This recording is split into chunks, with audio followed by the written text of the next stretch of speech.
Mario here. Today I'm going to show you guys a little bit about the Master Prep and Set. Each kit will come in two shades. One is lighter and one is darker. When you mix the two, you can get sort of a mid-level shade or like a more neutral shade. What it is basically is inspired by my technique of priming the eyes prior to makeup application and during eyeshadow application.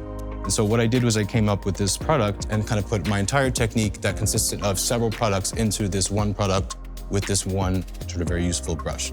So starting out with the EF1 brush, I'm going to take the flat side of the brush here, and I'm going to take the lighter shade of the two. I'm just going to apply that all over her lid as an eye base.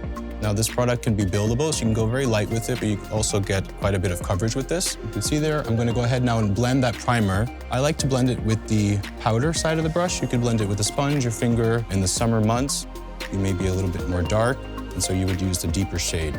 In the winter months, you may be a little bit more light, and so you would use a lighter shade, or you mix the two and get somewhere in between. You can see here the deeper shade on Fatuma blends pretty nicely into her skin, so this would be the most natural finish, and the lighter shade of the two here sort of has a more brightening effect. I'm gonna go ahead now, flip the brush over, just blend out the primer. All right, so I'm gonna now set her eyelids with the translucent powder. Now, if you're using matte eyeshadows and you're going to use a sort of light or medium shade all over the lid, then you don't even need to use the powder for that because the matte eyeshadow would act as the setting powder.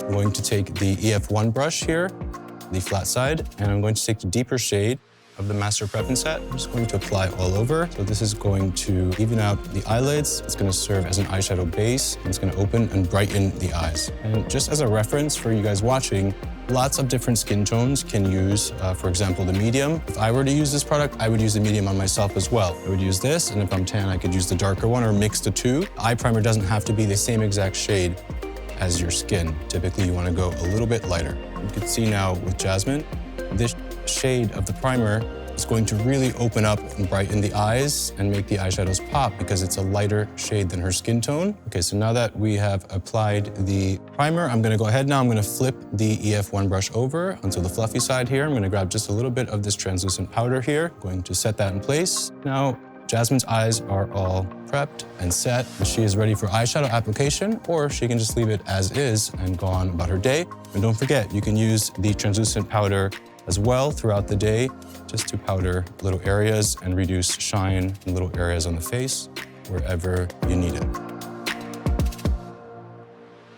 The Master Prep and Set in the shade Light, and you will notice that the deeper shade in this one is pretty similar to her skin tone, but I'm gonna go ahead and prime her eye with the lighter shade. Of course, you could use deeper or lighter, or you could mix the two and get a more neutral shade. The lighter shade here is more pink undertone, and this one here is more warm. I'm gonna go ahead now with the lighter one. Apply that with the flat end of the EF1 brush that I designed for this product. I'm going to now flip my brush over, and I'm going to just blend out the edges a little bit. Again, you can use your finger. So now that the primer is complete, I'm gonna flip over the EF1 to the fluffier side of the brush, dip into the translucent powder, and just lightly dust over the primer to set it.